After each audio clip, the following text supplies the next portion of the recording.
The Goodwill and the Nike store are my two favorite stores on the planet. So anywhere that I travel around the country, I shop at Goodwill. So I am known all across the country as a Goodwill shopper. So I'm really super excited to be here today. Also, the person that you're going to hear from tomorrow, Tyler Monk, is a really, really close friend of mine. So I just feel honored that we get to share a stage. And then I think one of my former students is on here too. Jermaine, I see you. Oh my gosh, I'm going to cry now. Oh my gosh. So Jermaine and I go way, way, way back, way back. Haley, he's heard me more than 10 times. So I think we actually taught a master's in education class together. I think, Jermaine, like 15 years ago, Jermaine and I and my children and my husband taught a master's class at Whitworth University together. But I have not seen Jermaine since then. So I'm like all emotional over here. I don't know that you can see that, but I love this person right here. It's so good to see you. Roxanne, I see you somewhere too. So I've got lots of friends on here. I just feel really honored to be in this space with you all today. So here's what I want to start out with. I start every speech, every talk, every training that I do. I start with gratitude, and I'll explain why later, but here's what you need to know about gratitude if you don't already. Gratitude is like a muscle. The more you practice it, the more you use it. It is not something that we do naturally. It's something that you actually have to practice. And like a muscle, the more you do it, it just will become natural. And do you know that your brain chemistry actually changes the more you practice gratitude? And so I decided back in March when the pandemic hit to just start practicing gratitude because I lost all my work. Y'all, I'm a consultant. I'm not on a salary. I literally went from March 8th to March 12th, had my calendar completely scrubbed for 3 whole months, like not a paycheck, not a thing. And I'm the big money maker in my house. And I had just co-written a book with a friend of mine, and her chapter was about gratitude. And she did her PhD thesis on gratitude and what she learned. She did this, she wrote her PhD thesis while being a high school principal, the mother of 3 small children, and walking through chemotherapy for breast cancer. And what she learned in the process is that practicing gratitude actually will allow your brain to become more positive. It takes the edge off the negative. Your brain will actually rewire itself. And so she began to practice this while writing. And she said, it didn't cure me of cancer, but it changed how I moved through cancer and how I moved through that hard season. And so I made a choice on March 15th. I'm going to practice gratitude every day. So I'm going to invite you to go to the chat feature on the Zoom. And I would like to invite you to type out what is one thing that you are grateful for today. And I want to encourage you to not just type it out today, but I want to encourage you tomorrow and the next day and the next day. Keep a gratitude journal. Make sure you wake up and tell your spouse or your children, here's something that I'm grateful for. But I want you to type that into the chat right now. What is one thing that you are grateful for today? I'm going to start with that. And I want you to type out your own and then read other people's gratitude. And let's just share that gratitude together. Yeah, I am super grateful. Jermaine knows my husband and is an athlete. I am super grateful that Olympia is in phase 2. And my husband, who was hired as a football coach on March 16th, I don't know if y'all remember what happened on March 15th. All schools were closed. March 16th, my husband got hired as the head football coach of a team that has not been able to play until yesterday. So my gratitude today is my husband gets to go out and coach football because he's been coaching in our bedroom for the last 8 months. And I am so happy that he and my oldest son, Jermaine, our son is 26 years old now. I know. He was a little boy when you last saw him. He is built like James, if you remember that. So 350 pounds. I have a child who is 6'2", 350 pounds, who coaches high school football with my husband, and they are outside right now coaching. And I am so grateful that they are not coaching in my bedroom anymore. I love them, but no more football in the house, outside. So that's my gratitude for today. I want to talk today a bit. Black History Month is really the history of America. And I think we often get this moment in time wrong in a lot of ways. I would argue that even our celebration of Martin Luther King, we often celebrate Martin Luther King's birthday and Black history as if it's a Black people thing. I would encourage us to rethink that and think about Dr. King as an American hero who happened to be a Black man. The history of America includes Black people. And so, I mean, the reason that we have to have a Black History Month is because I am in my 31st year of being an educator. Our textbooks are not that much different today than they were when I was in middle school almost 40 years ago. And so, why do we continue to have a Black History Month? Because we continue to not tell the full story of American history. I would include Native Americans in that. I would include Asian Americans. We tell snippets of stories. And so, why do we have to have whole months devoted? Because we've not been honest about our story. And so, I want to offer today that as I talk about Black History Month, but also as I talk about equity and justice, and what does that look like right now in 2021? Man, the history of Black people and the health and welfare of Black people is the health and welfare of America. And when Black people are not doing well, America is not doing well. America, we are not doing well right now. And I think for a lot of different reasons. And here's what I would say about myself. I am not one to be critical of something I'm not also willing to jump in and be part of the solution for. So I critique America, and this is my 5th event of today. I have 2 more events today. That's how devoted I am to being part of the solution. So I don't believe in saying, you need to do this better, and not also jumping in and being part of doing this better. So I just want to offer today some thoughts about how I'm moving through this time. And I hope it will inspire you to think a little bit differently about this month, but also what is your responsibility as a citizen, as a resident of your community? What is your responsibility to be part of the solution? And so I want to offer in the last night, well, first of all, let me back up. I told you that I lost all my work in March. So I have, if you don't know, I was an educator in Tacoma for a long time. That's how I met Jermaine. I moved to Spokane. I actually followed Jermaine to Spokane. I've been following Jermaine a long time.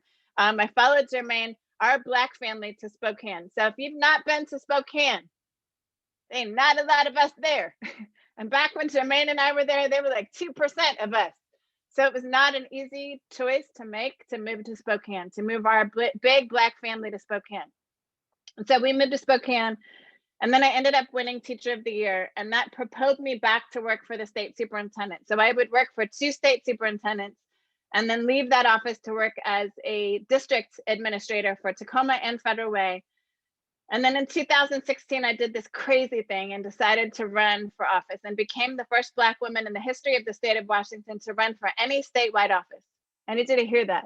In 2016, I became the first Black woman to run for any statewide office. That's not something to clap for. We should be asking ourselves, why is that? Why did it take until 2016? And by the way, there has not been another woman try since then. So I just need you to sit with that for a little bit, okay? I need you to sit with that for a little bit. I would lose that election by 1 percentage point. I'm not sad about it because y'all, if I had won, I'd be dealing with this pandemic right now and over 300 school districts. So I feel like I got saved by 1 point, actually. I'm really happy that I lost that election. Probably the best thing that could happen to me. I am not sad about it at all. But I was propelled into speaking in schools and doing racial equity and justice work because it's how I had always lived. It didn't just change the location. I wasn't in Olympia. Now I was doing consulting work all over the place. So I lost all of my work in March. And I'm a person of faith. I'm not ashamed of that at all. I'm a person of faith. And I remember that weekend, Friday, it was either the 12th or the 13th of March. I turned to my husband and I said, honey, I got nothing on my calendar, and that means I'm not going to be bringing in any money for the next 3 months at least. And things just kept disappearing. July, August. Said, I know I'm the big money maker. You're a teacher. We have 2 kids in college. I have one in graduate school right now and one in undergrad. Said, I don't know what we're going to do, but I can't help with bills. I don't have anything and I don't know what I'm going to do. And I remember he turned to me that night and said, you know what? You've worked so hard for so long. Just be. The bills are paid right now. Our cars are paid for. We have a house. Just be. So that Saturday and Sunday, I spent the weekend just kind of being and figuring out what is in my hands. So I'm going to ask you today, what's in your hands? What are the resources you have? What are the skills you have? What are the talents that you have? I spent that weekend, what's in my hand? And what was in my hand was a computer, an iPad, a cell phone, and about 20,000 followers on social media. What do I love to do? I love to teach. I love to teach. So I said, okay, how am I going to use social media to teach? Well, I also have a bunch of books and I speak 4 languages. And so that very first Monday when schools were canceled, I said, what are parents going to need right now? Parents of little children need something for them. And so I went online and started reading out loud to children. Monday and Wednesday, I read in English. Tuesday, Thursday, I read in Spanish. Friday, I read in Dutch or French. Yes, I speak Dutch and French. I know that's a little weird. I love disrupting. I love speaking Dutch in public in front of people and just watching people's faces as they try to figure out what that thing is coming out of my mouth. But I began to read aloud every morning, weekday morning. And then I had a class that I held online for an hour every day called Racial Equity. Anyone could come to that class, and I'll never forget, I had been teaching on Facebook Live for about a week, and I get a message from a college student. They said, Ms. Jones, do you know about this thing called Zoom? Because I think you might want to try that. I was like, what's a Zoom? What's a Zoom? What the heck is a Zoom, y'all? I've done 5,000 hours on Zoom now, but I had no idea what Zoom was. And I remember saying, I'll have to do some research on that. And I would end up translating that class to a Zoom class. And I taught every day for an hour. And then I taught a class called Becoming a Change Agent for young people. And Tyler Monk actually was one of my visitors to that class.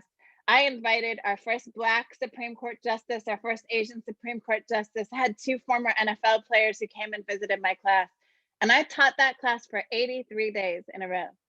So I started on March 15th. I ended on June 30th. On June 30th, I told all my babies, I said, y'all, I'm done. And Miss Erin needs a vacation from y'all. Goodbye. But I taught for 83 days in a row. And here's why I share that. I don't share it to brag. I share it because I want to challenge you. What is in your hand? And the most difficult times, when you feel like you have nothing and everything is falling apart, what is in your hand? I would argue that Black people in America have said for 400 years, what's in our hands? And how do we take whatever this little thing is, this broken thing, and turn it into something? That is the history of Black people in this country. What's in our hand? And so I want to offer you today to look in your hand. What's in my hand and how can I give that away? How can I give that back? So here's what was cool about that is because I had gone online every day since March 15th, when Ahmaud Arbery was killed, and then Breonna Taylor, and then George Floyd. And I was born in Minneapolis, Minnesota. So that particular murder was really personal for me because my family still lives there.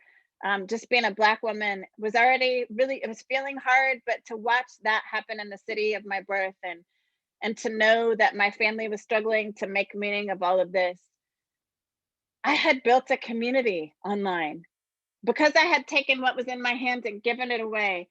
I now had this community of adults and young people to remind me every day, we see you, Erin. We see you. And as you're walking through and grieving, you're not doing this by yourself. You are not by yourself. So what's in your hand? Give it away. Give it away. It will come back often full of stuff that you didn't even imagine. Now, here's the other thing that happened. Because I went online talking about racial justice and equity, when all this stuff was going down across the country and people were trying to figure out what should Black Lives Matter, what does that mean for us as a business or a school? And they were looking for consultants to do work with them once they figured out the online stuff.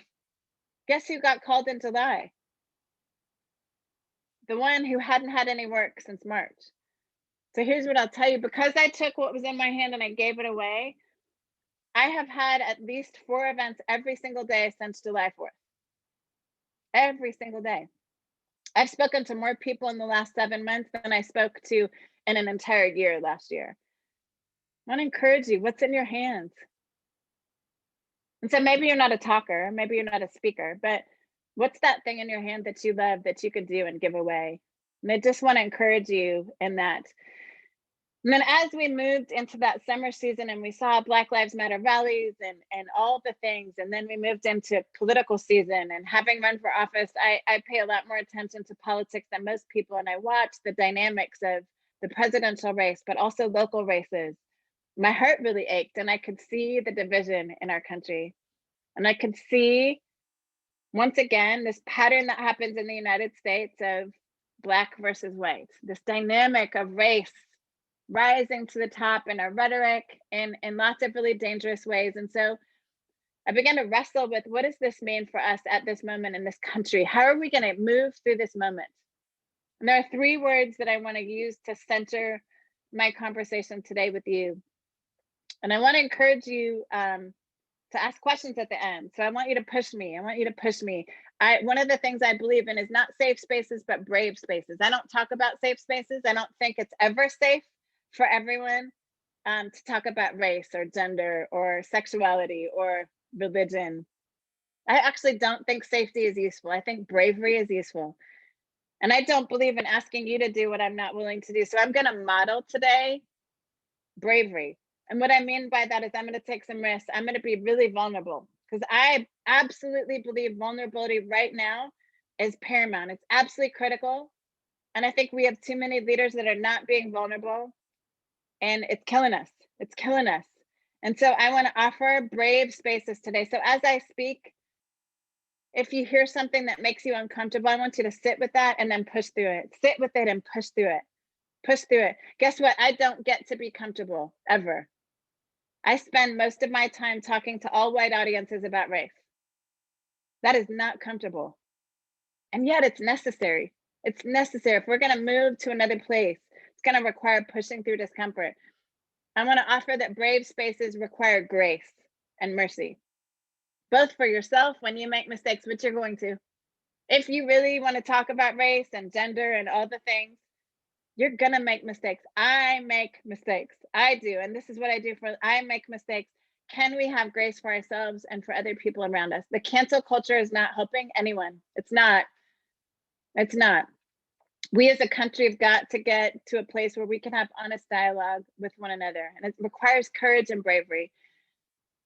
And I want to offer that when you say something dumb, which you will at some point, maybe not today, but it may be tomorrow, maybe next week, when someone calls you in, not calls you out, I don't believe in calling people out, calls you in and says, ooh, that hurt what you just said there.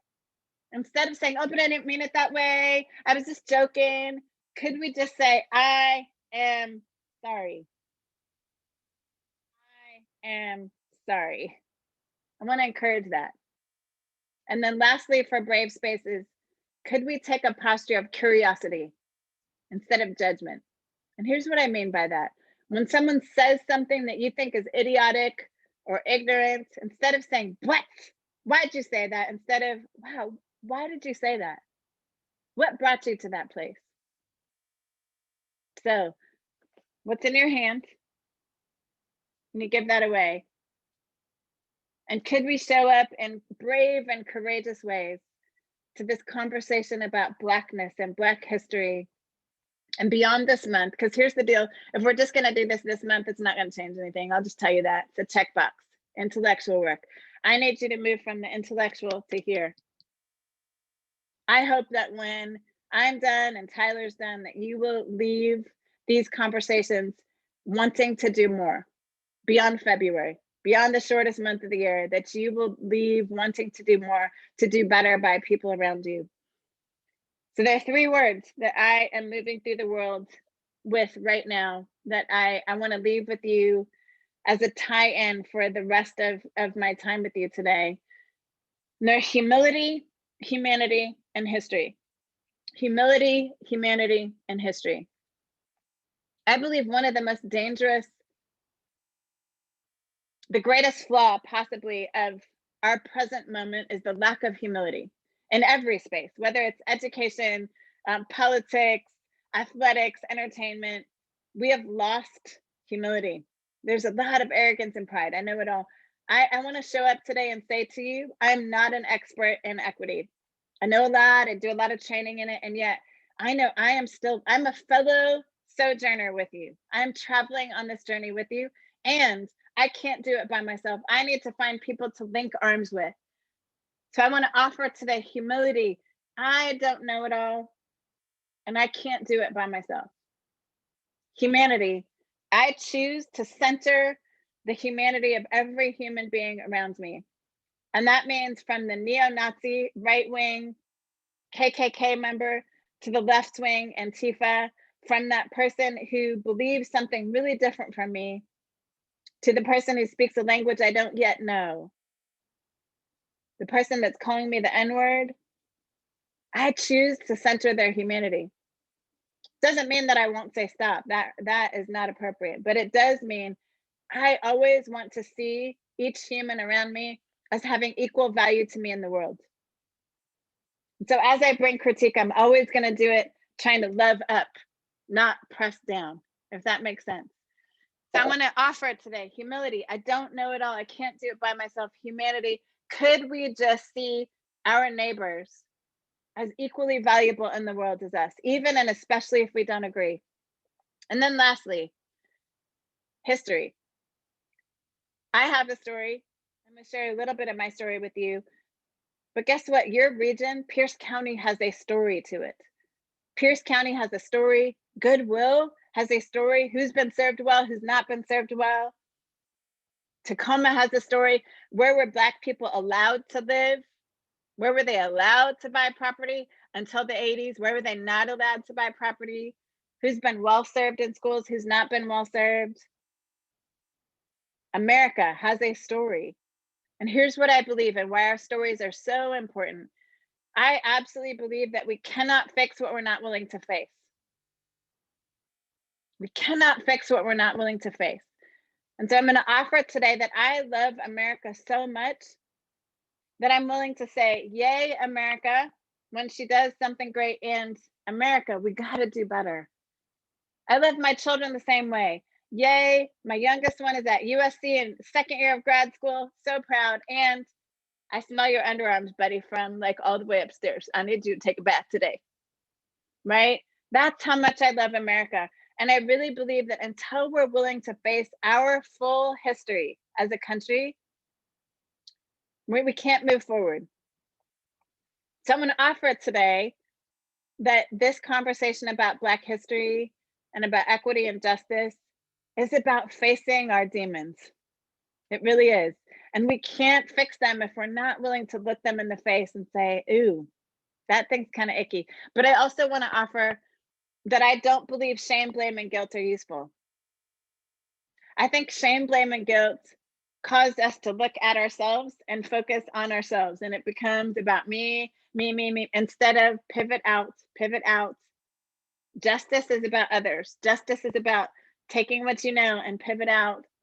So I'm going to offer as both as I share my story, but also as I ask us to think about Tacoma and your context, to think about what are the places we celebrate, and then where are the things that we really need to get right, that we have not done well yet.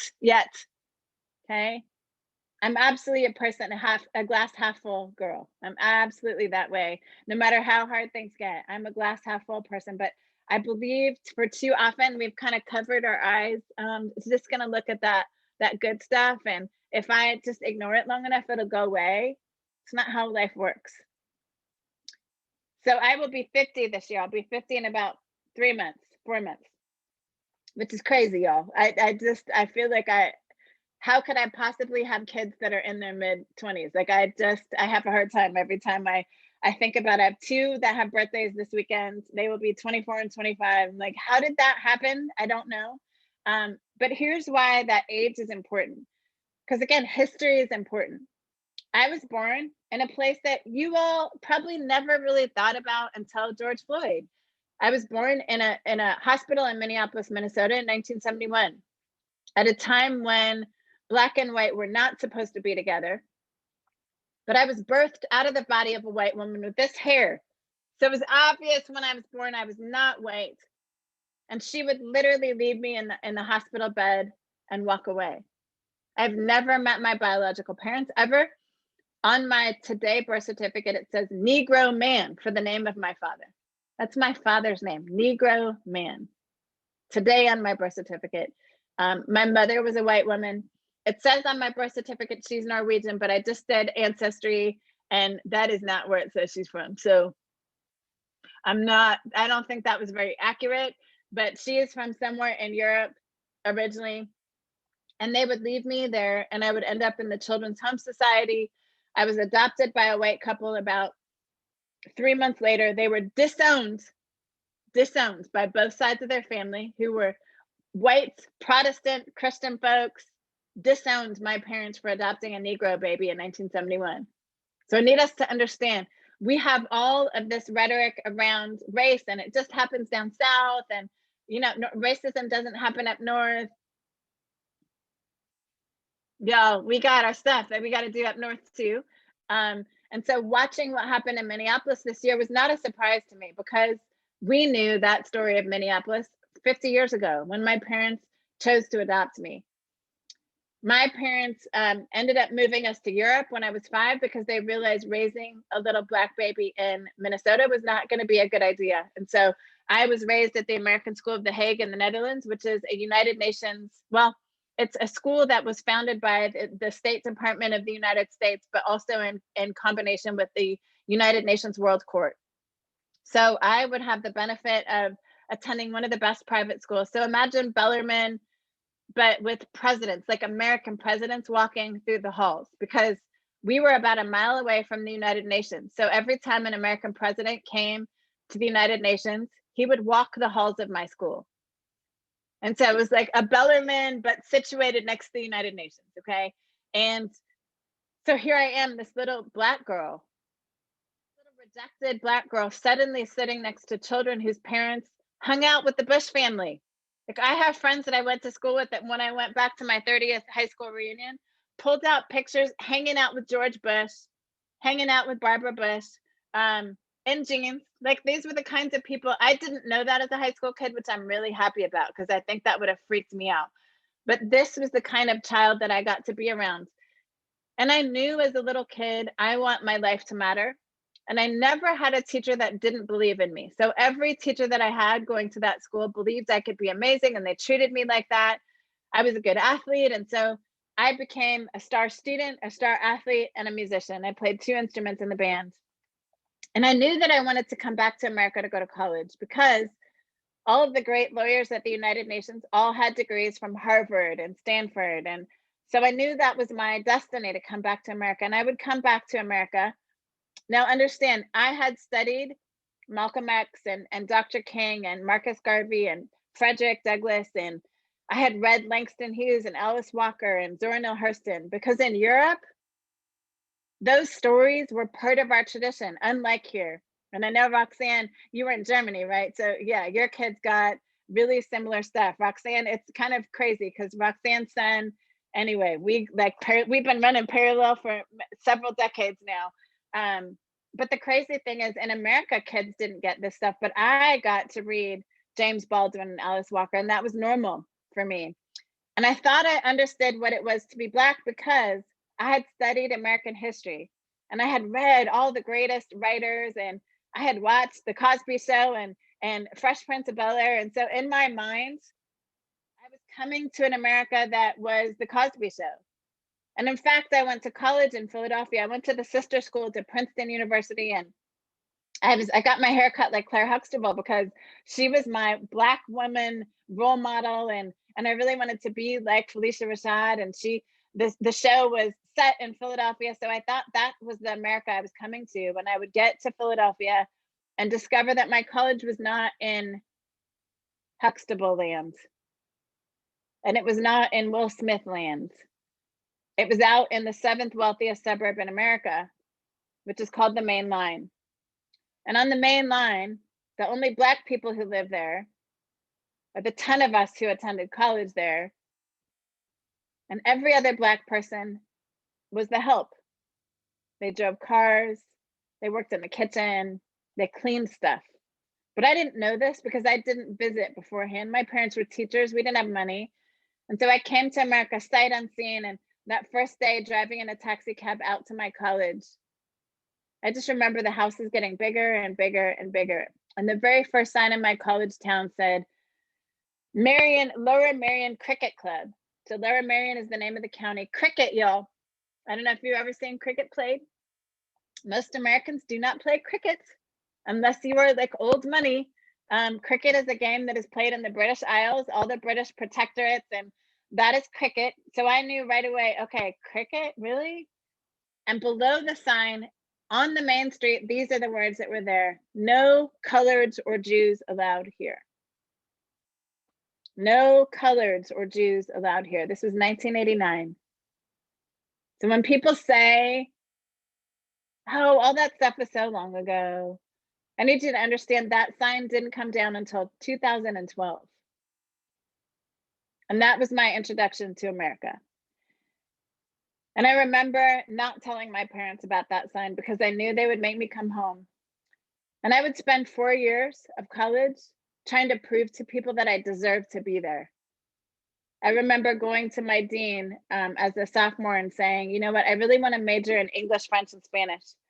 And she said, well, I think you should pick one. Now, looking back now at 49 years old, my 49-year-old self would have said, I speak 4, I'm just picking 3 of them. But my 18-year-old self or my 19-year-old self said, oh, maybe I should only do English. Do you know, all it took was those little seeds of doubt. And I began to believe there's nothing I can do of any importance in the world. Like, why did I think I could be somebody? Why did I think I could change the world in any way? And then one day I'd find myself on a basketball court at 19. I was depressed. I was suicidal even. This is, some of you are too young to remember these days, but this is pre-internet. So I couldn't even send an email home. There was no cell phone to call Europe. I am in America trying to navigate this by myself.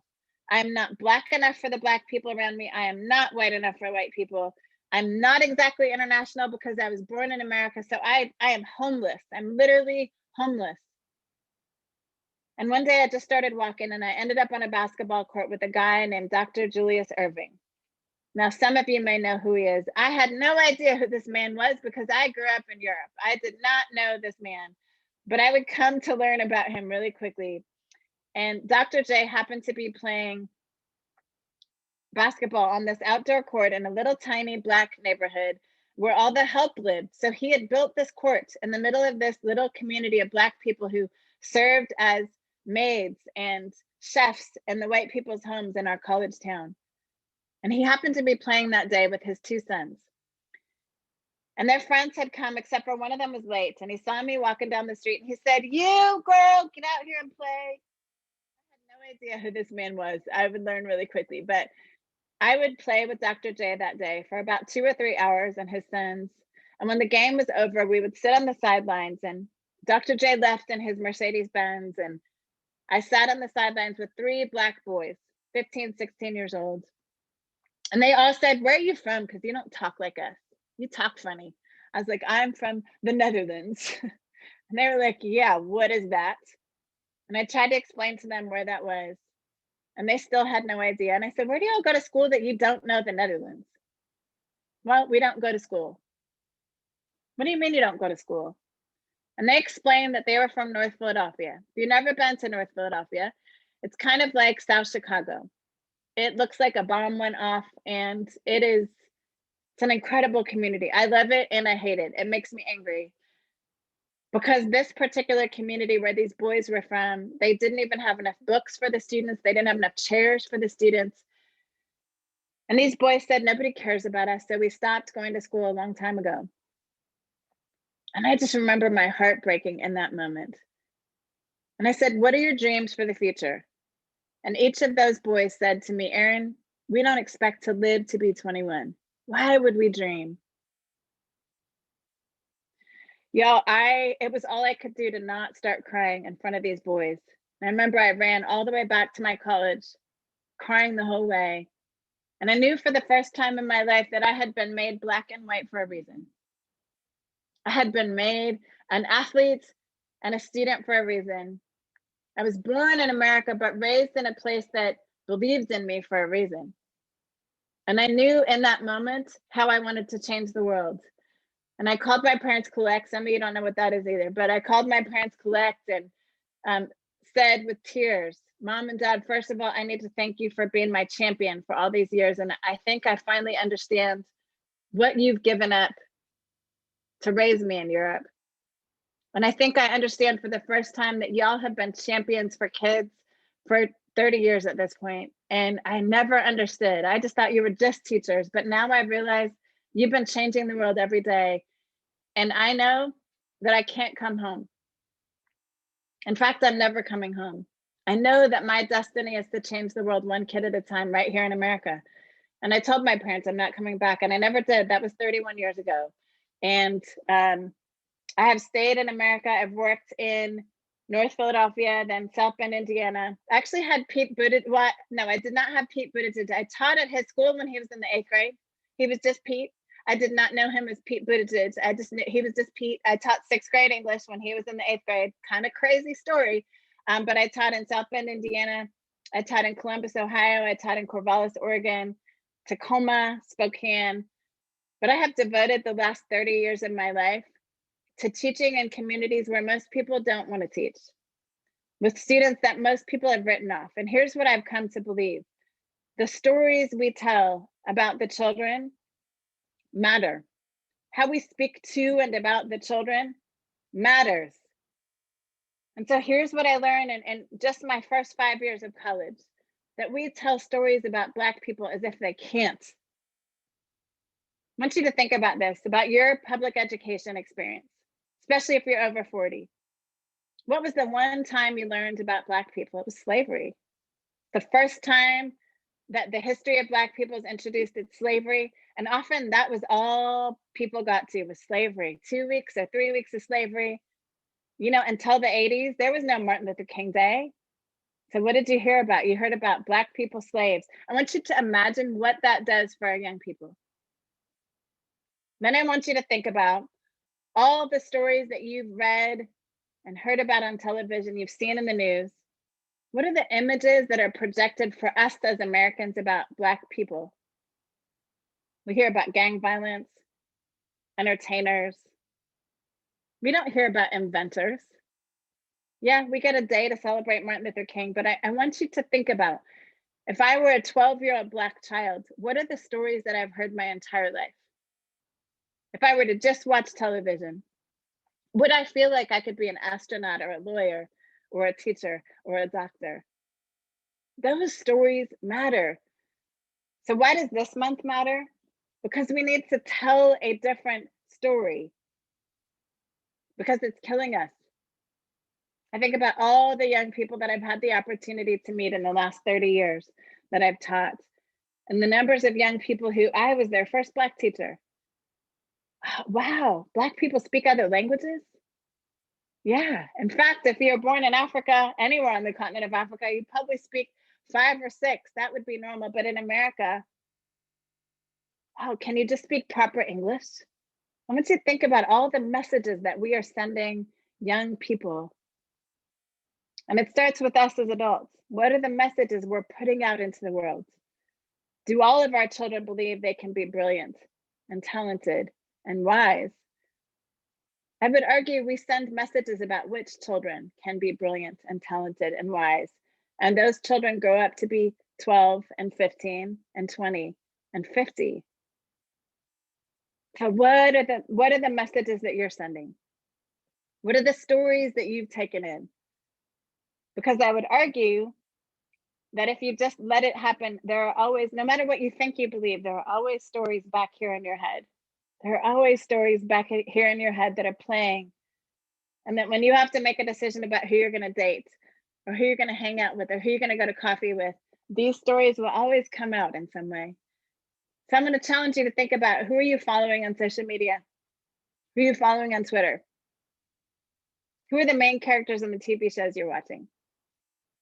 The group of kids that I taught last year in the spring, I had a group of little white girls that ended up in my class. I have no idea how their parents found me, but one of the little girls, after the first week of being in my class, she sends me a text message and she said, "Miss Erin, I just realized something today." And I said, "What?" She's 11 years old. She said, now that you're my teacher, I went back and looked at all of the shows that I watch on Netflix, and every single one of them, all the characters are white. I don't know that I ever would have paid attention to that until I had you as a teacher. And I thought, how true is that of so many of us and of our children? We tend to surround ourselves with people who look like us. And the Pew Research says about 70% of white people do not have a Black friend. And I'm not talking about you work with somebody who's Black, so I know that Black person.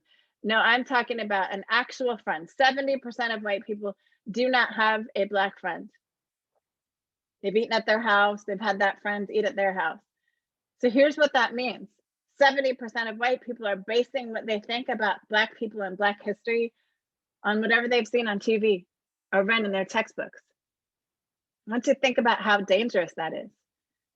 And why, for me, it's not a surprise at all where we are as a nation right now. So I would offer it to you, back to that humility, humanity, and history. How could you begin by really looking at your own story? What is your story of race? How have you moved through the world? Who have your friends been over time? Where have you lived over time? What has informed the way that you think about Black people and other people, Native American people, Asian people, the LGBTQIA community? What are the stories that are missing in your history that you could begin to gather from social media, from following different people? What are those stories?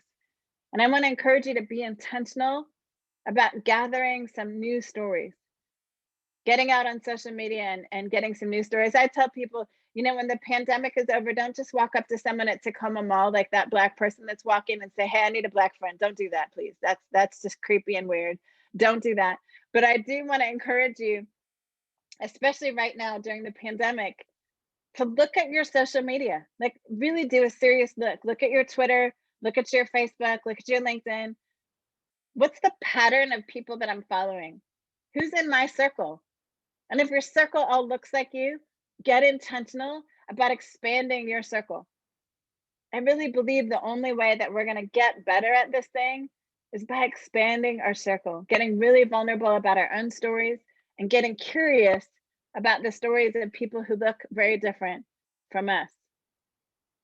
So I'm going to tell a couple more stories, and then I would love to open for questions. But I want to share with you how I've been moving through the last 2 months of time, because it has everything to do with the skin that I'm in. The last 2 months, well, actually 2.5 months, in November, my husband, I told you, is a head football coach, and one of his staff members is a police officer here in Thurston County.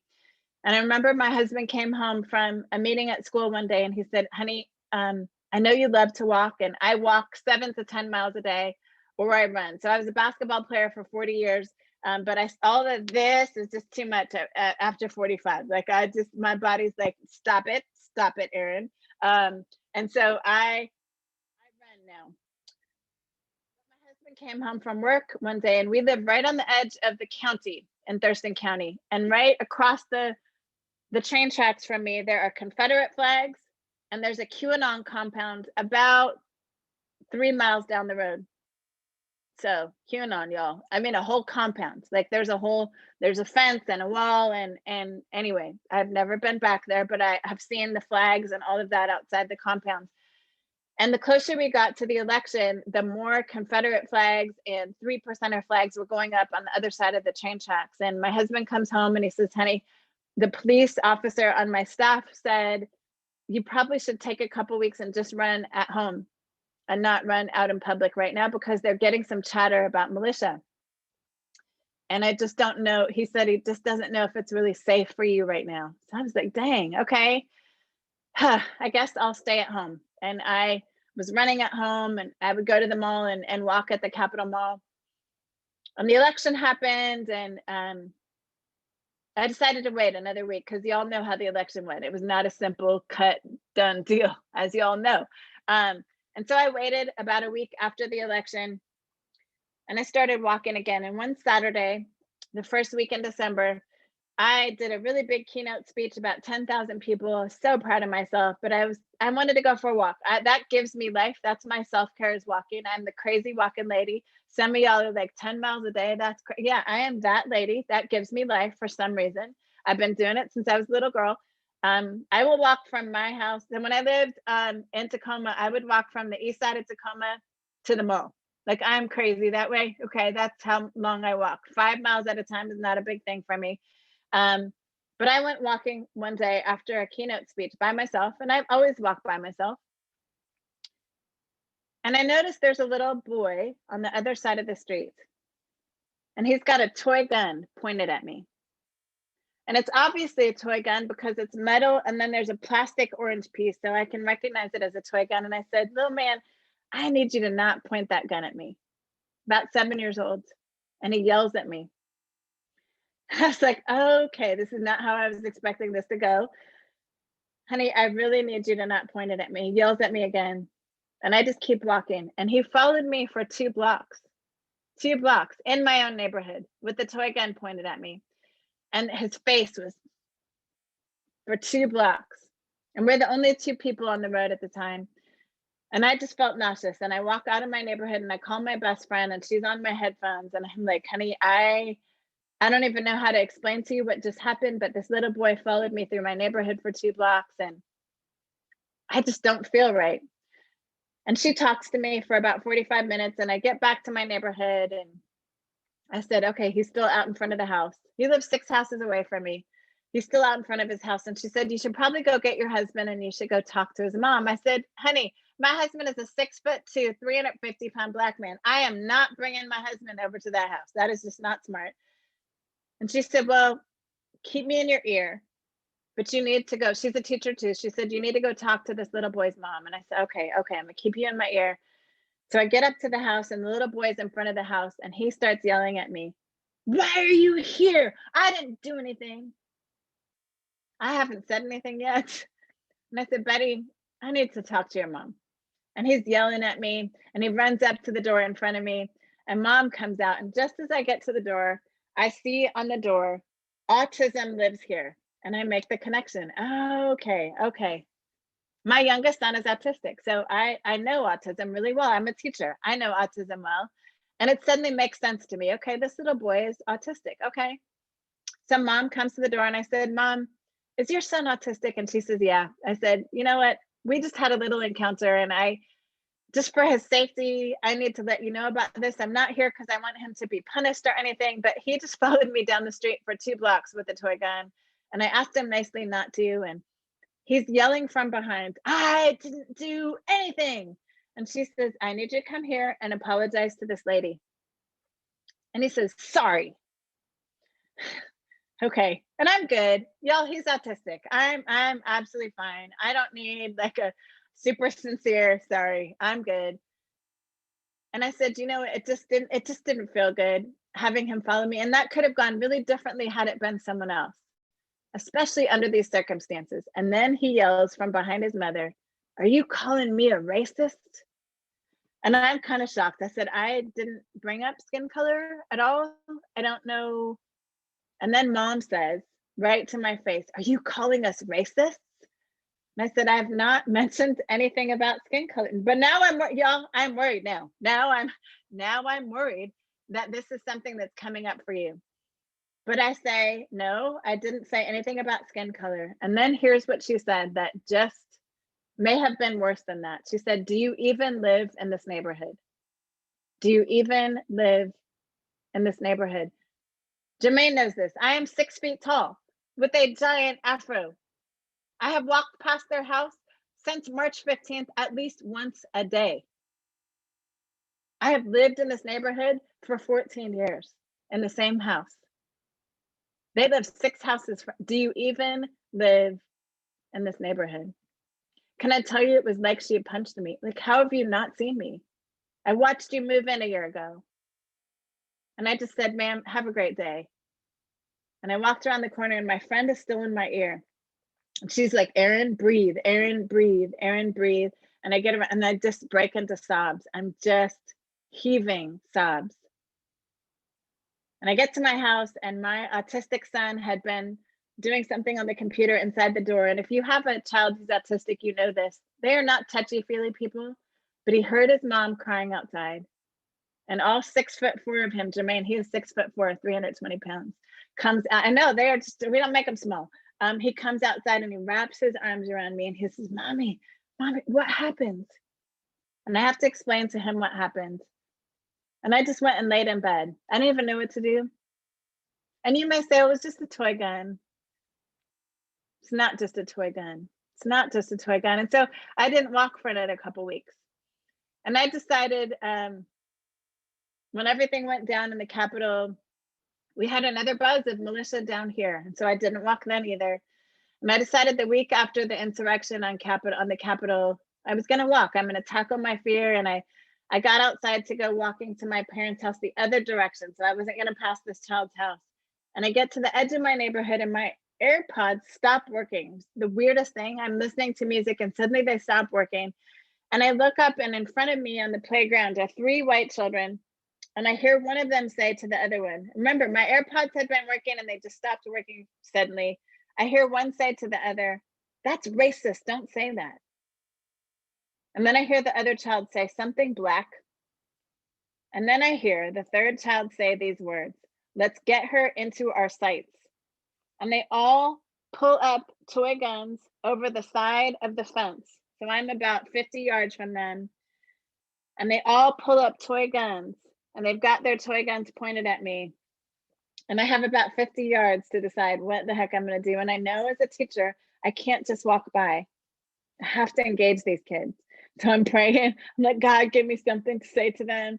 Help me know what to say. And I get up so that there's no fence between us. And I turn to the 3 kids and I say, you know what, kids, I need you to put your guns down. Don't point them at people.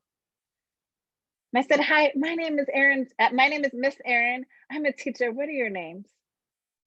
And their guns drop. And you can see them kind of looking at each other. Do we tell her our names?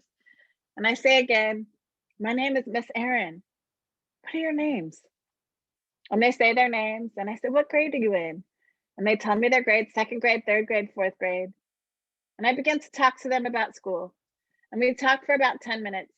And the oldest one looks at his watch and he says, oh my gosh, y'all, we are so late getting home. We need to get home. And all 3 kids say, Miss Erin, we gotta go. See you next time. And they run away with their toy guns. And I'm left standing on the edge of the playground, ready to vomit. And I'm glad that things worked out better. And I'm ready to vomit. And I'll just share with you as a mom, do you know my children never had guns, not toy guns. They weren't allowed to play video games with guns because I don't know if you saw the story of Tamir Rice, but there's a very different result when our Black children have toy guns. And I was very intentional with my children. You will not play with guns. You will not point them at people. And so as I sat there on the edge of that playground, I thought, what if those had been my 3 kids? Pointing a toy guns, get her in our sights to a white woman. How would that have turned out? So I share that with you all because that's how I'm moving through this moment. In my Black skin, with my big afro. Now the good news is, a friend of mine heard this story and called the mayor of Lacey and said, you have a leader in your community who can't walk freely in her neighborhood. Called my congressperson, who happens to be a friend of mine. Many of you probably know this person, Marilyn Strickland. Her husband was my very first boss at Hunt Middle School many, many years ago. Called Marilyn Strickland and said, we have a leader in Lacey. She did not know that I knew Marilyn Strickland. She's on my speed dial. Marilyn Strickland is on speed dial on my phone. But called my congressperson and said, this is not okay. So we are now in Lacey initiating a Walk with Erin event, which is awesome. It's awesome. And that is the reality of being in Black skin right now in America. So I ask you, who are the stories you're hearing from people right now? Who are the stories you're listening to? And what are you going to do about it? What are you going to do about it? And I promise you, there are stories just like this in your neighborhood in Tacoma or University Place or wherever you have Puyallup, wherever you live. There are stories like this happening right around you to people who look just like me. Are you listening to those stories? Humility, humanity, and history. Can we show up at the humility that, man, we cannot do this life by ourselves? Goodwill can't do its work, just the executives by themselves. They need all of y'all to link arms and do the work together. humanity? Can we center the humanity of every person around us? In history, are we willing to look at the story? Are we willing to look at the histories of organizations and spaces? My husband, you all don't know my husband, but you will know his brother. You're probably like, how could you know that we'd know his, because you do, Roxanne already knows. Jesse Jones, Cairo News, is my husband's brother. And they both grew up in Tacoma. They love Tacoma. Both of them moved away for college. Both of them got married away from Tacoma. Both of us, so my husband and I, and then Jesse and his wife, had incredibly difficult racial encounters outside of Washington State, and both chose to come back because of that. So Jesse was on the news in Cincinnati, Ohio. If you know Cincinnati at all, it is about an hour away from the birthplace of the KKK. The number of experiences that, he's a superstar here, but the number of encounters he had in Ohio was just really problematic. So he moved back home. James and I, he was doing his graduate work at Notre Dame University in South Bend, Indiana. We tried to buy a home in 1995. I made the call to the real estate agent over the phone. When we showed up, two giant Black people, she took a step back. Are you Erin? I said, yes. Take another step back. Oh, we don't sell to your kind here. 1995. We don't sell to your kind here. And you won't find a real estate agent who will sell to your kind here. And I said to my husband that day, where could we live in America where my white parents and us could live on the same block? And he said, Tacoma, Washington is the only place I know. And so that's how we ended up back here 23 years ago. We love Tacoma. And Tacoma has its own story, y'all. If you don't know about redlining in Tacoma and schools in Tacoma and outcomes for students in Tacoma, I need you to do your own study of history. Tacoma is a beautiful place. We love it. Our church is still there. If you've ever been by the Tacoma Mall, the Jesus Cares About You sign is where we still are. We've been there 23 years. We love Tacoma, and Tacoma is not above having problems around race. Can't fix what we're not willing to face. So are you willing to create space where your colleagues could share their stories? Because I've seen a little bit in the chat. I'm a speed reader. So while I was talking, I noticed a couple of you said, oh, that's my story. That's my story. Y'all have stories right in this community right here. One of the first things you could do is just listen to one another's stories and then act. Remember, I started out, what's in your hand? What's in your hands? Don't just hold on to it. What's in your hand? Give it away. Give it away. We have all got to be part of the solution. And so I invite you to link arms with me. Let's do this work together. I'm going to end there, and I would love to spend the last 10 minutes or so. I will answer any questions. I have run for public office. I have talked to middle school children for 30 years. There's not a question that you could ask that would be like too personal or just whatever. You have me here. So ask away. We have about 10 or 15 minutes for you to ask questions. So thanks for letting me be part of your space. And I would love, my favorite part is answering questions, but yeah. Awesome. And just to let everyone know too, you are able to come off mute now if you choose to do so, or feel free to post in the chat as well.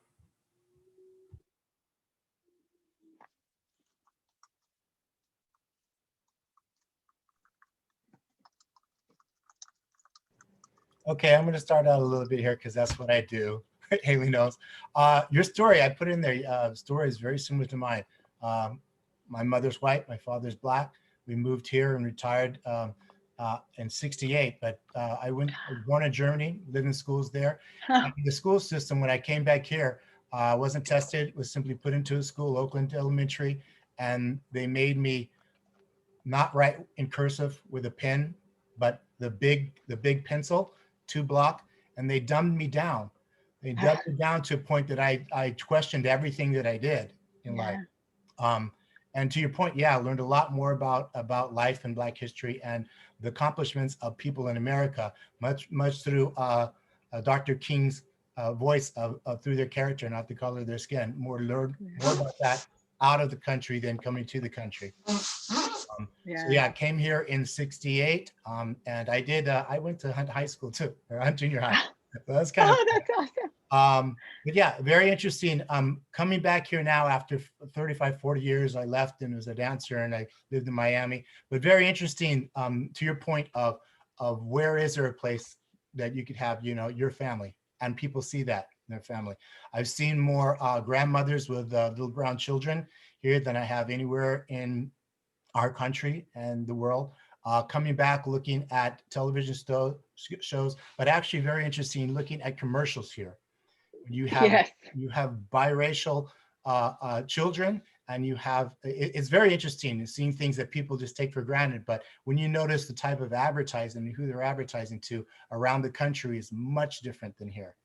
Yeah. So yeah, very, very, very, very enlightening to see that other people. Well, obviously I know other people experience, but having it voiced eloquently is the way you did it. Thank you. Thank you. And I want to share just a little bit of history about our military base here.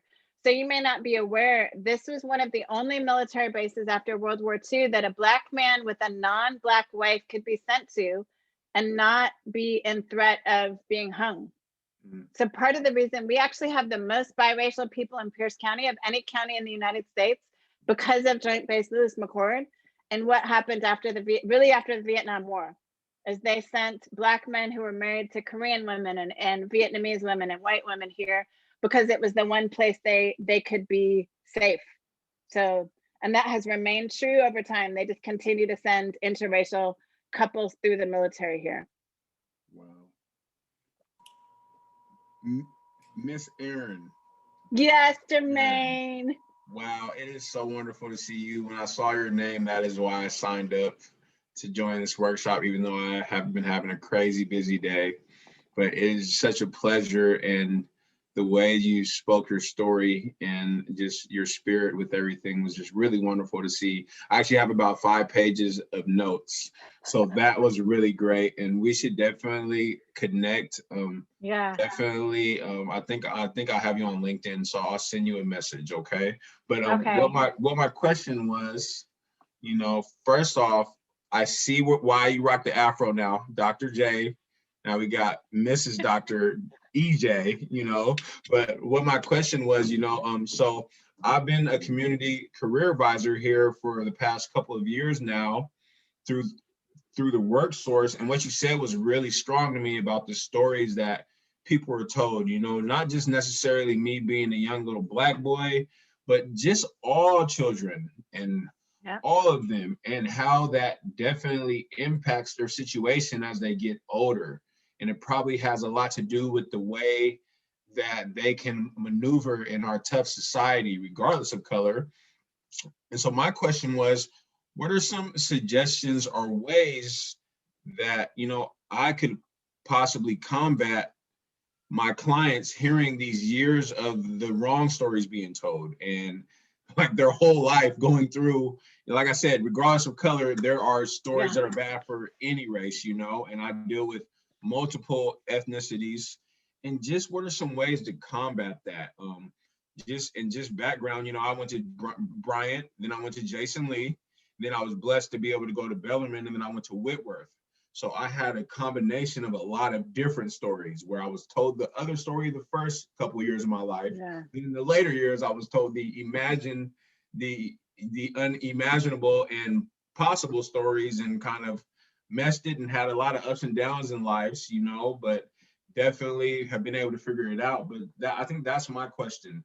What are some ways we can combat those stories that are being told to the young kids that haven't had a chance to hear the other stories, and now they're adults, they're in their 20s or 30s.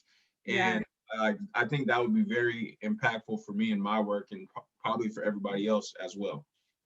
So first of all, you need to make sure your people hear Tyler tomorrow, because so what's crazy is Tyler was also a student of mine. So it's just a small world, but his is another great story. I think we need to create opportunities to tell stories. And so I think, where are the Vietnamese people who've overcome that could tell their story? Where are the poor white people who could tell I think we need to do more storytelling. And I think you with Goodwill, a really powerful tool would be, could you get people to tell their stories in 10-minute increments and just have a library of stories that represent a variety of different backgrounds and perspectives, so people know it's not just me. And then you could go to that whenever you have a client that's kind of walking through those kind of situations. So I think if you could use technology right now to get people to just record 10 to 15 minutes of their story, someone who's experienced homelessness but has overcome, someone who was traumatized in some way as a young person but has I think people just need to see it's possible. And you can't always invite a me, but I could do a video, right? And then I'm at your fingertips, so people don't feel like they're on their own. Love you. I'm so proud of you. I'm so proud of you. Oh my gosh. This is my reminder of my why right here. So I may be as encouraged as y'all are right now. Yes. Hey guys, the afro is not anything new, guys. The afro, it might have a little red in it now, but It does. It is not new. Okay. This is how people can see Erin Jones all the way down the airport. Every time I go to SeaTac, I hear someone yell, Erin Jones, from a mile away, because this is just me. This is just how I show up. Anybody else? Questions, thoughts? I have a question, if I may. Yes. Let me open up my camera here. My name's Beth, and bear with me as I try to express the question. Okay. Because in some of my conversations with my white friends and my partner and things like that, is like there's this attitude of we respect everyone. Racial issues haven't been an issue in my life. I haven't been around a lot of colored, Black, Asians, things like that. I did grow up, quite isolated. Although I have this love for everybody and respect. So how can I broaden my sense of understanding to reinforce that? Because I don't want to say, I don't think I have a racial problem, because then now I feel like I'm really ignorant to that. And I want to be able to help encourage other people to be open to say, well, why can't we treat everybody the same? That's what we should be doing. And I don't want to lessen the, what you guys are all standing for and fighting for, what we should have and we should be acknowledging. I hope that makes sense. Yeah, I think I do understand. So number one, why can't you just acknowledge you're ignorant about something? Right? I think we've made that a really bad thing.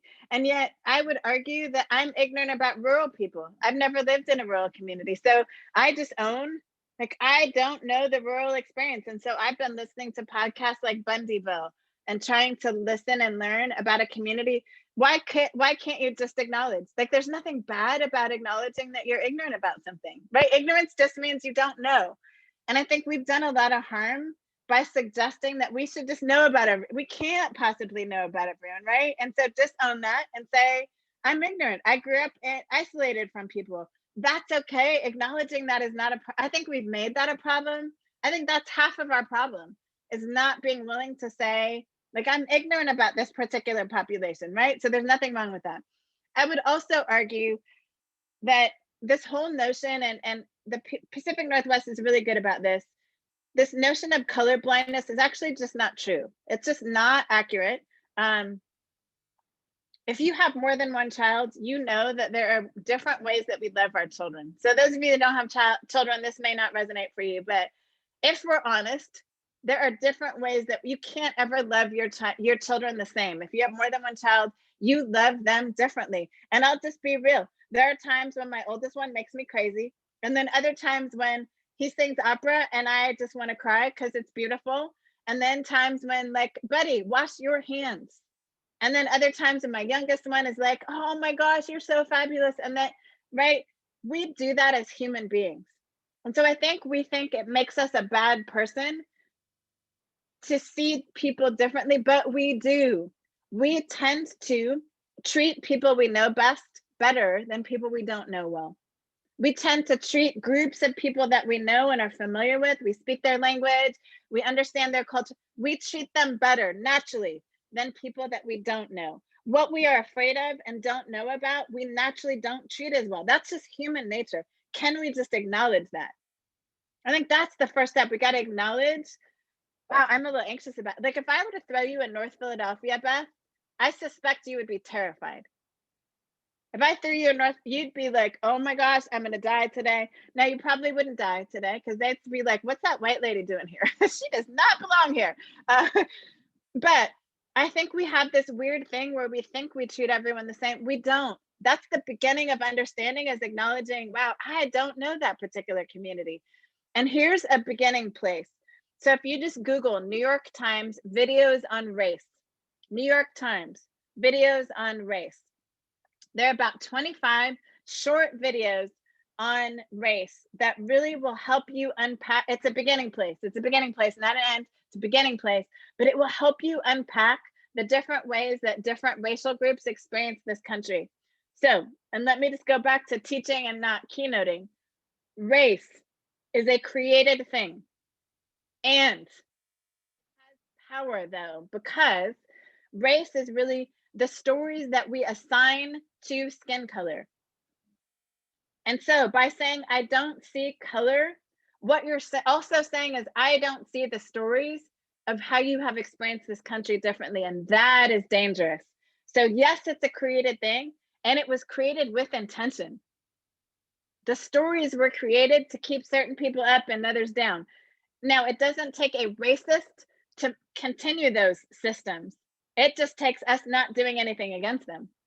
There are many systems that were initiated, like redlining, to keep Black people living on the hilltop. I mean, not Tacoma, into the 80s, to keep Black people there. What it meant is Black people typically had to go to Jason Lee. I taught at Jason Lee. I love Jason Lee. And I will tell you, 20, 30 years ago, it was not the best school. I mean, kids were not being resourced there. I'm not saying the kids were bad. Kids were not getting the same resources there that they were getting at Mason or Truman, right? And so when we say we don't see color, what it does is it also erases the way that history has treated different colors differently. And so I, as a Black woman, when you say I'm colorblind, first of all, I want you to see my color. I think my color's kind of pretty. And if we all looked like you, or if we all looked like me, we'd be boring.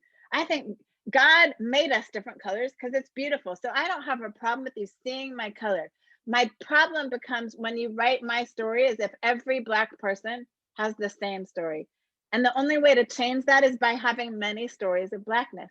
And the only way to do that is by watching things, listening to things. So Beth, another thing that I would do is seriously look at your social media. If you're on Twitter or Instagram or Facebook, please follow some people that don't look like you. And just start, don't even engage with them yet. Just watch. What are they talking about? What are the stories they're telling? How are they thinking about politics and religion and gender? Just watch. Like, just be kind of a student of some different people on social media. And you could start with really famous people. You could start there.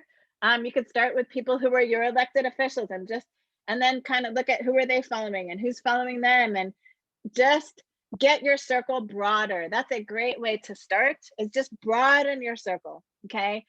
And then when you mess up, which you will, Beth, show grace to yourself, okay? Show grace to yourself.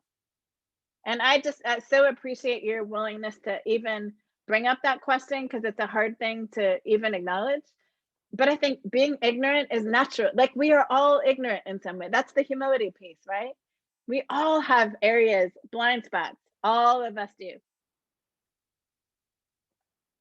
thank you for that question.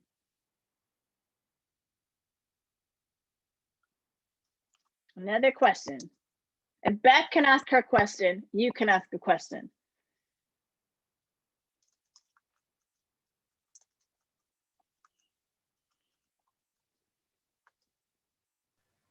Erin? Yes. Hi there, how are you? I am well. So how do you, if you've encountered this, you have someone that is not of color, and a lot of times a remark will be made that was 400 years ago, I didn't do that to you. You know, and I so don't want to, you know, be insensitive and trigger, but I mean, that is a common, It it's is. just a common defense that's brought Yep. up. And so how have you had to navigate that? You know, I'm just really, really curious to hear, you know, how you've been able to either flip that dynamic or you know, advocate for yourself in that kind of a situation. So I'm going to share two personal stories. And this is what I flip to when people say, you know, slavery ended so long ago. Why are you still talking about it? Here's what I do immediately. So I don't even think about it anymore. I flip straight to my husband's father's grandfather was a slave. My husband's father's father was a sharecropper. That means he had to earn his spots, his home, didn't get to make money. He earned his house on the farm by working the fields. My husband's father, who's 81 years old, was a sharecropper until he was in 6th grade. He was not allowed to go to school. Okay, so it is not that far in the past, right? My husband's mother's father fought in World War II, came back from World War II to South Carolina, where he was from, was not allowed to eat in the same restaurants as the white men who fought in the war, right? Because you couldn't as a Black man. Didn't benefit from the GI Bill, of course. So the white men who came back from the war were able to buy homes. Black men were not able to buy homes. And so what did that mean? White men who fought for this country got to build wealth in their families starting in 1945. Black men were not able to benefit from real estate really into the 70s and 80s. So I kind of walk people back through that. My husband's grandfather was the first Black landowner in Tacoma, by the way. He took the train all the way here from South Carolina because he couldn't buy a house there, and lived here long enough to buy his first property, and ended up owning several properties on the hilltop that could only be housed by Black people. So he bought, during redlining, he was able to buy, I want to say 3 apartment buildings that he managed. But I share that, like, these are people who, he just passed away. These are people that are still in our lives. We look at redlining in Tacoma. There are houses today that if they have not been sold, if they were purchased in the 70s and 80s, still say on the house note, may not be purchased by a Black person. How do I know that? Because I've talked to bankers. I just talked to bankers last week, and they said, Erin, if you look at house notes, folks that do taxes, if you look at house notes that have not been sold since the 80s, there are still houses in the north end of Tacoma that say on the house note, cannot be purchased by a Black owner or Negro owner. So I tell stories. And that moves people when people can see, oh, okay, I see. And here's the other thing I tell people. It doesn't require a racist or a bad person to continue that. All it requires is us being silent. So I think sometimes people are really afraid of being called a racist. And so, you know, we're worried that if we were to acknowledge that that stuff is still happening, you know, it's happening, whatever we call it, but it doesn't require bad people for it to continue. It just requires for us to not do anything. And so often these systems are being perpetuated, not because of intentionally bad people, but because we choose to sit by. You know, I'll just end with this because I know it's already 2:24. My favorite quote by Dr. King is, we will remember not the words of our enemies, but the silence of our friends. And I will say to you that that's the pain for me right now in this moment in time. I wrote a long piece on Facebook about this the other day. I have lots of friends who are Republican, friends who are Democrat. I am a Christian woman. So I have friends on both sides. But I will tell you, the last 4 years, with some of the rhetoric that has come out of the mouth of our former president, but also other people around him, and Christian pastors, white Christian pastors, some of the rhetoric that's come out of their mouth has been incredibly painful. And the silence of my white Christian friends has been incredibly painful. And what I told them is, you know what, I don't have a problem with you voting Republican. I have a problem with you voting Republican and then also not speaking up when things are said about S-hole countries and other things that are very racially I have a problem with that. Is really painful for me. And so that has been the worst part of the last year, is the silence of friends. So this, and I know that part of the silence is, what do I say? Well, here's the first thing you can say. Hey friends, I don't know what to say, but I'm here if you ever want to talk. It's that simple. Start there. What's in your hand? What's in your hand? Give it away. Okay, Haley, I got to give it back to you so you can wrap it up. Sorry, I talk a long time. Don't worry. Thank you so much, Erin. And I would love to give a real or virtual round of applause for Erin. She did so great. Thank you so much for sharing your story and your journey with us today. So with that, to just end it out, I just wanted to share a couple last things about Goodwill and other further workshops that we are going to be having come up here in the following time. And so with this, we are going to continue to have sorry, bear with me there. Continue to have monthly workshops. February is a little different. We're going to have Tyler Monk next week and the following week. So the 10th and the 17th, if you haven't registered for that, please do so. My coworker will also put the link in the chat for this, for continued workshops that we're going to have. The month of March will be focused on honoring women, as it's National Women's Month. And if I can bring up my PowerPoint back up here, I will turn to the next slide. So sorry about that, bear with me. Okay, and then for the Digital Work Opportunity Center, how some of you might have heard about this with Goodwill. It is our online platform that we've moved to for the time being, since we are not in person. And so my coworker will also put these things in the chat for me, Mandy, if you wouldn't mind doing that, so you guys can click on the links and also have that information in the email address if you have any further questions. And so some of the programs that Goodwill also has, we have for youth and young adults at this time, we have the GED completion.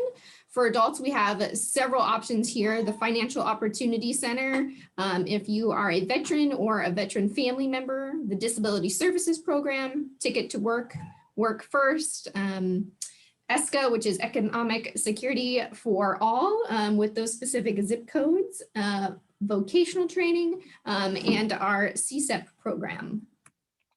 And in addition, if you want to continue to hear what is going on with Goodwill and get updates on jobs and our monthly workshops, please sign up and subscribe for our Career Hub newsletter that will be coming out every Monday.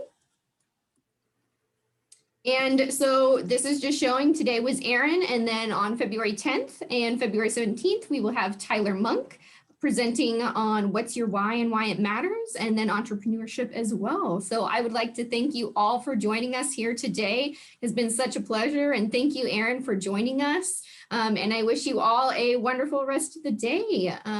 Feel free to email us at careerhub@goodwillwa.org if you have any further questions.